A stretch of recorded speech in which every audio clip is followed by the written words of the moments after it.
Hi friends, ఈరోజు వీడియోలో నేను మీతో టేస్టీ టమాటో ఎగ్ కర్రీ ఎలా తయారు చేసుకోవాలో చూపిస్తానండి.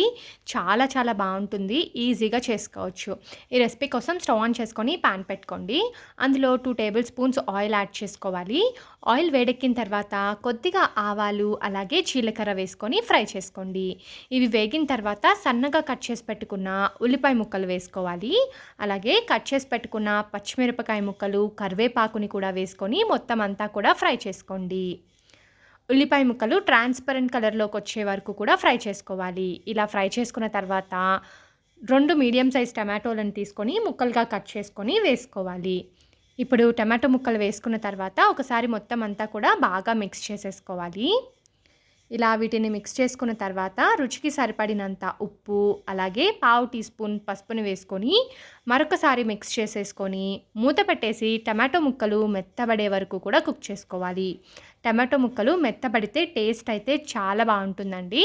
అందుకని టమాటో ముక్కలు మెత్తబడే వరకు కుక్ చేసుకోండి. ఒక 2-3 నిమిషాలకి టమాటో ముక్కలు అయితే మెత్తగా అయిపోయాయి, చూస్తున్నారు కదా. ఇలా మెత్తగా అయిపోయిన తర్వాత దీన్ని ఒకసారి బాగా మిక్స్ చేసుకొని 1 టేబుల్ స్పూన్ కారం వేసుకోండి. కారం మీ టేస్ట్కి తగినంత చూసి వేసుకోండి. అలాగే 1/2 టీ స్పూన్ ధనియాల పొడిని కూడా వేసుకొని మొత్తం ఒకసారి మిక్స్ చేసుకోవాలి. ఇలా మిక్స్ చేసుకున్న తర్వాత ముందుగా ఉడికించి పైన ఉన్న పెంకు తీసేసిన కోడిగుడ్లని వేసుకోవాలి. ఎగ్స్ వేసుకున్న తర్వాత ఒకసారి మిక్స్ చేసుకోండి.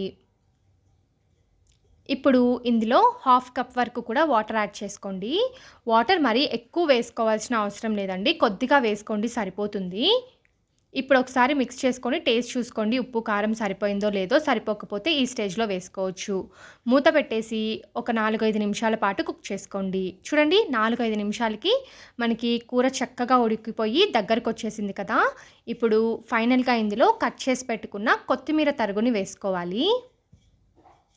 ఈ రెసిపీ రైస్లోకే కాకుండా రోటీ చపాతీలో కూడా చాలా బాగుంటుంది. క్విక్గా చేసుకోవచ్చు. వంట రాని వాళ్ళు కూడా ఈజీగా చేసుకోవచ్చు అండి. టేస్ట్ కూడా బాగుంటుంది. ఇప్పుడు ఒకసారి మిక్స్ చేసుకొని సర్వ్ చేసుకోవడమే. అంతే అండి, టేస్టీగా ఉండే టమాటో ఎగ్ కర్రీ రెడీ.